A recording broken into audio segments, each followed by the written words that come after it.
কোথায় তোমাদের মুখে হাসি কোথায়? এই তো ঠিক আছে। বৃক্ষরোপণ করা। বাহ, ভেরি গুড, তালি দাও, খুব ভালো বলেছে। আর কেউ বলতে পারবে? সরে দাঁড়াও, দেখা যাচ্ছে নি এখানে। ঠিক আছে, তোমরা এখানে কিসের জন্য এসেছো? আমরা এখানে বৃক্ষরোপণ প্রতিযোগিতা সেটা কি ধরনের প্রতিযোগিতা? সেটা তুমি আমাদেরকে একটি করে নয়নতারার গাছ দিবে এবং সেটিকে আমরা ঘরে যত্ন করে লাগাবো। এক মাস পর যার গাছটি বড় হয়ে ফুল ফুটবে সে এই প্রতিযোগিতার বিজয়ী হবে এবং তাকে একটি কলম ও গাছের চারা দেওয়া হবে। কি গাছের চারা? অলকানন্দ গাছের চারা। আচ্ছা, তোমাদের কাছে কিছু প্রশ্ন রয়েছে, বলো।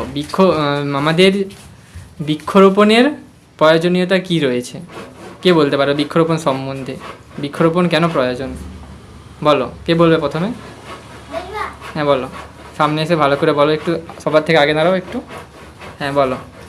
মানুষের শ্বাস নেবার জন্য, শ্বাস নেবার জন্য, ভালোভাবে বেঁচে থাকার জন্য এবং সবকিছু দরকারের জন্য গাছের প্রয়োজন, খুব প্রয়োজন। হ্যাঁ ঠিক আছে, তার জন্য বৃক্ষরোপণ করা দরকার। ঠিক আছে, বলো, সামনে আসো না। গাছ আমাদের জীবন, গাছ আমাদের অক্সিজেন এবং খাদ্য দেয়।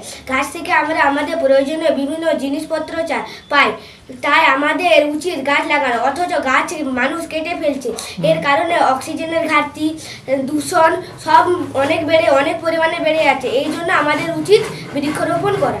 বাহ, ভেরি গুড, তালি দাও, খুব ভালো বলেছে। আর কেউ বলতে পারবে? বলবে কিছু? হ্যাঁ বলো, তাও চেষ্টা করো। একই, তুমি কিছু বলবে?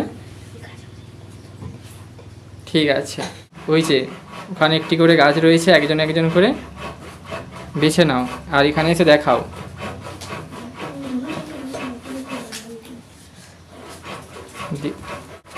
ভালো করে আসে না? এই যে, হ্যাঁ যাও, যে গাছটা রাখো একটা, আসো ভালো করে। হ্যাঁ ঠিক আছে, হয়েছে। এবার আবার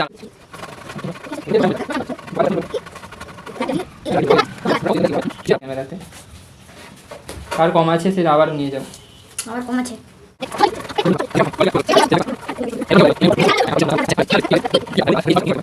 আবার নিয়ে নিল নাকি? খুশি সবাই? সত্যি? কোথায় তোমাদের মুখে হাসি কোথায়? এই তো ঠিক আছে।